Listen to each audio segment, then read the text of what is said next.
എല്ലാവരുടെയും ഫേവറേറ്റ് ആയിട്ടുള്ള ഡോണറ്റിൻ്റെ റെസിപ്പിയാണെന്ന് കാണിക്കുന്നത്.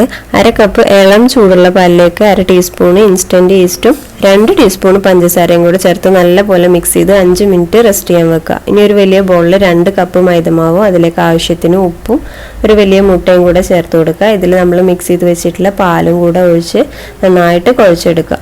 ഇത് കുഴച്ച് വന്ന് നല്ല കയ്യിൽ ഒട്ടിപ്പിടിക്കുന്ന പരുവാകുമ്പോൾ 1 ടീസ്പൂൺ ഓയിലും കൂടെ ഒഴിച്ചു കൊടുത്ത് നല്ല സോഫ്റ്റാക്കി കുഴച്ചെടുക്കുക.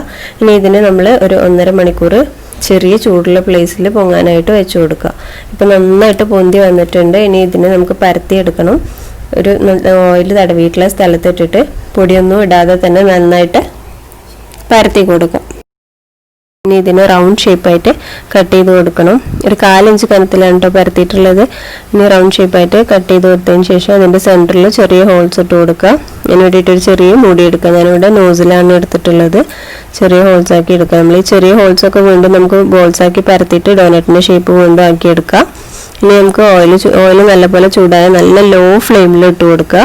വലിയ ഫ്ലെയിമിൽ ഇട്ടാൽ പെട്ടെന്ന് ഗോൾഡൻ കളർ ആവുകയും ചെയ്യും, ഉൾഭാഗം വേവില്ല. അതുകൊണ്ട് തന്നെ നല്ല ലോ ഫ്ലെയിമിൽ ഇട്ടിട്ട് ഡീപ്പ് ഫ്രൈ ചെയ്തെടുക്കണം. കുറച്ച് ഓയിലിൽ പൊരിച്ചെടുക്കരുത്, നല്ലപോലെ മുങ്ങി പൊരിച്ചെടുക്കണം. എല്ലാ ഡോണറ്റ്സും നന്നായിട്ട് തണുക്കുന്ന വരെ ഒരു കിച്ചൺ ടവലായിട്ട് മൂടി വെക്കുക. അപ്പം നല്ല സോഫ്റ്റ് ആയിട്ട് ബണ്ണ് പോലെ നമുക്ക് കിട്ടും. നല്ലപോലെ തണുത്ത ശേഷം മാത്രമേ നമ്മളിതിനെ ചോക്ലേറ്റിൽ ഡിപ്പ് ചെയ്യാവുള്ളൂ. അല്ലാന്നുണ്ടെങ്കിൽ അത് വീണ്ടും മെൽറ്റായിട്ട് പോകും.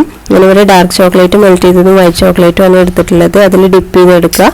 എന്നിട്ട് സ്പ്രിങ്കിൾസോ പഞ്ചസാര പൊടിച്ചത് എന്താണെന്നുള്ളതെന്ന് വെച്ചാൽ നമ്മൾ നട്ട്സ് ക്രഷ് ചെയ്തെടുത്തതൊക്കെ വെച്ചിട്ട് നമുക്ക് നമ്മളെ ഇഷ്ടം പോലെ ഡെക്കറേറ്റ് ചെയ്യാം. ഒന്ന് തണുപ്പിച്ച ശേഷം കഴിക്കാനായിട്ട് നല്ല ടേസ്റ്റാണ്. അപ്പോൾ നിങ്ങളെല്ലാവരും ട്രൈ ചെയ്യുക. ഫീഡ്ബാക്ക് താഴെ കമൻറ്റ് ബോക്സിലിടുക. എൻ്റെ റെസിപ്പി ഇഷ്ടപ്പെട്ടെങ്കിൽ ഒന്ന് ലൈക്ക് ചെയ്യുക, ഷെയർ ചെയ്യുക and please subscribe. Thank you.